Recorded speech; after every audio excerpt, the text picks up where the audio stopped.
तर नमस्कार मित्रांनो, डॉक्टर बबन व्लॉग्समध्ये आपलं नमस्कार मित्रांनो, डॉक्टर बबन व्लॉग्समध्ये आपलं पुन्हा एकदा स्वागत आहे.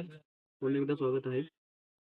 तर गिरनारच्या प्रवासामध्ये आम्हाला खूप काही शिकायला मिळालं. खूप काही माणसं अनुभवायला मिळाली आणि पेशन्स जसं की तुम्हाला सांगितलं होतं, की डोकं शांत ठेवून, श्वासावर नियंत्रण ठेवून तुम्ही आपली ट्रिप कंटिन्यू करायची आहे. तर आमचं तसंच काहीतरी झालेलं होतं.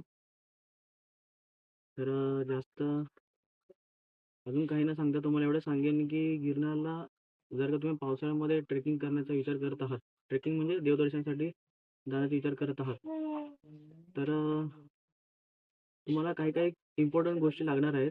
त्या एकदा नोट करून घ्यावे.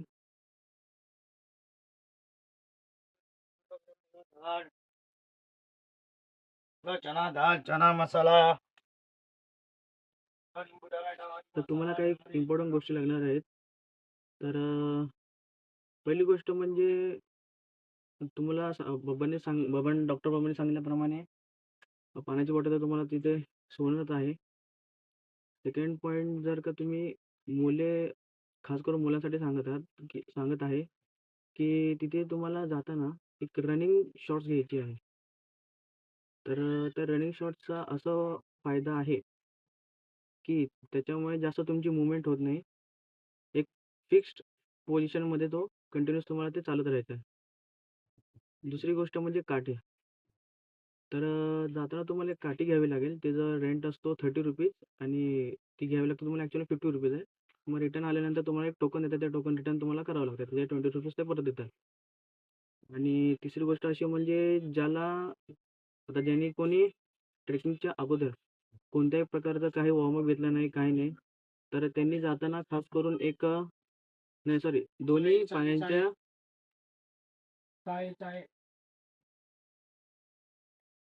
तर खास करून जाताना एक वॉर्मअप करा आणि जेवण करणं हे शक्यतो टाळा. त्याचं असं कारण म्हणजे जरी जेवण केलं तरी समजा तुम्ही रात्री 11 ते 12च्या दरम्यान तुम्ही जर गिरनारसाठी चालू करणार आहात, तर 3 तास अगोदर जेवण करून घ्या आणि नंतर ट्रेकिंगसाठी सुरुवात करा. तर त्याच्यामध्ये कारण असं आहे, की तुम्ही जेवल्यानंतर लगेच काय करू दम खूप लागणार, जास्त दम तुम्हाला लागणार.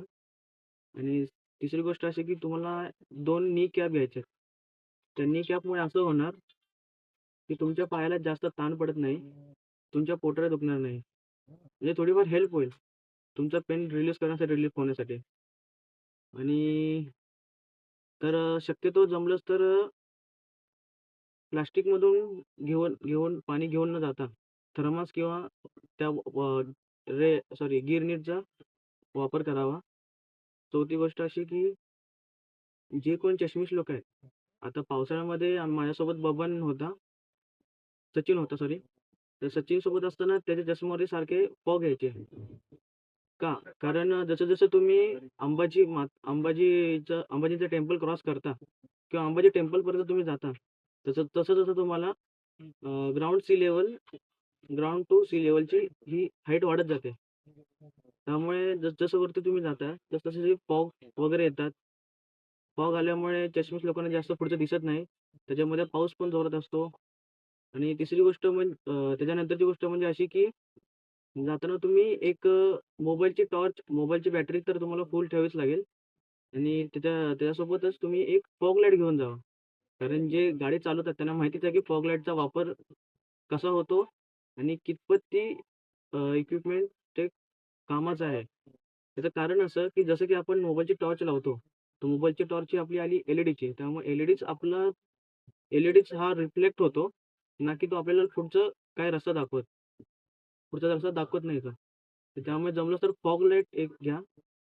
आणि त्याच्यानंतरची गोष्ट अशी, की जाताना जर का तुम्ही पावसाळ्यात जाणार असाल गिरनारसाठी, तर खास करून एक कॅप घ्या.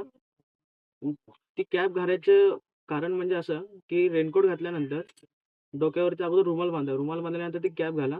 कॅप घातल्यानंतर मग तुम्ही तो रेनकोट घाला. ते जेणेकरून ते जास्त असं पाणी आतमध्ये येत नाही आणि कानामध्ये कापूस घाला शक्यतो. कारण हवा खूप म्हणजे ताशी 30 ते 45 च्या किलोमीटर पर अवरच्या स्पीडने तिथे हवा येते. त्यामुळे कानाला खूप म्हणजे खूप त्रास होतो. आणि त्याच्यानंतर असं की जाताना तुम्ही एक बोलतात ना फॅब्रिक, जो कपड्याचा जो फॅब्रिक असतो, तो डिफरंट यूज करा. त्याचं कारण असं की वरती जाईपर्यंत तुम्ही जर कॉटनचे कपडे घातले किंवा कोणतेही फॉर एक्झाम्पल कोणतेही पण कपडे घातले तर ते भिजणारच आहेत. जर का तुम्ही पावसाळ्यात जाणार असाल तर. तर त्याने होणार असं की आपल्या थाईजमध्ये फ्रॅक्शन जास्त होतं. फ्रॅक्शन जास्त झाल्यामुळे तिथे एक हीट हीट क्रिएट होऊन ते आपली बॉडी जास्त हीट क्रिएट करते. त्यामुळे तिथे असं आहे की ट्रेकिंगवरून खाली उतरताना पण तुम्हाला त्रास होणार नाही आणि चढताना सुद्धा त्रास होणार नाही. आणि गिरण्यासाठी घ्यायची अजून एक खास गोष्ट म्हणजे वरून खाली येताना काही ठिकाणी खूप शेवाळलेलं आहे. म्हणजे तिथे असं पाणी जाऊन तिथे शेवाळ साचलेलं आहे. त्यामुळे शेवाळवरून खाली येत असताना सावकाश या. आणि दुसरी गोष्ट त्याच्यानंतरची गोष्ट म्हणजे अशी की शक्यतो रात्री ट्रेक चालू करा. त्याचं कारण असं की भले तुम्हाला पावसाच्या आणि फॉग यांचा सामना करावा लागेल. पण त्याचं अजून एक ॲडव्हांटेज असं आहे की तुमचं ट्रेकिंग दर्शन हे पटपट होत जाणार. पहिले 5000 स्टेअर्स कधी आलेले तुम्हाला कळणार पण नाही. त्याचं कारण पण तसं आहे, आता प्रत्येकाची चढण्याची म्हणजे पायऱ्या चढण्याची क्षमता ही खूप वेगवेगळी आहे. काही जाड असतात, काही पातळ असतात. पातळ असून सुद्धा ते पटपट चढतात, पण जाड असून सुद्धा ते हळू येतात. तर त्याचं कारण पण असंच आहे, की हां, तर सांगायचं गोष्ट म्हणजे असं की आता व्हिडिओमध्ये मी तुम्हाला दाखवेनच, की आमच्यासोबत एक 68 टू 70 इयर्सच्या आजी होत्या. तर त्या आजींचे स्पिरिट एवढं चांगलं होतं, की आमच्यानंतर आमच्या गिरनार कंप्लीट होण्याच्या इथे आणि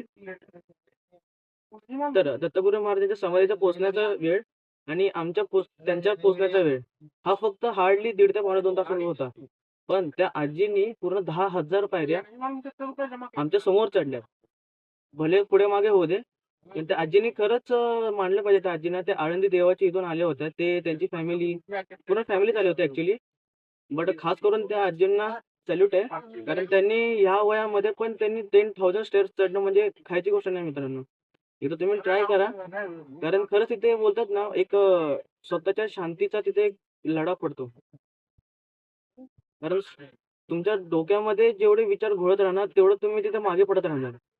सांगण्याचा मुद्दा हा असा आहे. तर त्याच्यानंतर अजून एक गोष्ट म्हणजे काठी. तर आपण जसं की आपल्याला सगळ्यांना माहिती आहे, की आपण बोलतो, की आई-वडिलांच्या म्हातारपणी मुलगा हाच त्यांची ही खरी काठी असतो. तर तुम्ही जेव्हा दर्शनाला जाणार, तर तेव्हाच तुम्हाला असं जाणवेल, की आपण म्हातारपण आणि आपली हीच काठी आपली ही तरुण वयामधली आहे. आणि त्याच्यानंतर खाली हां, तर त्याच्यासोबत एक अशी गोष्ट, की जाताना तुम्ही चिक्की, एनर्जल आणि लिंबू पाणी हे नक्कीच घेऊन जावा.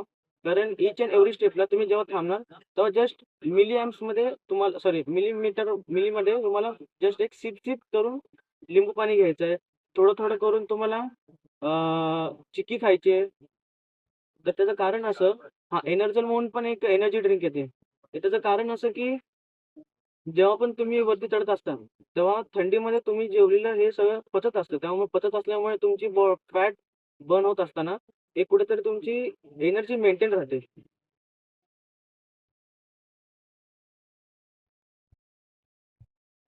हं. 1 मिनिट हां.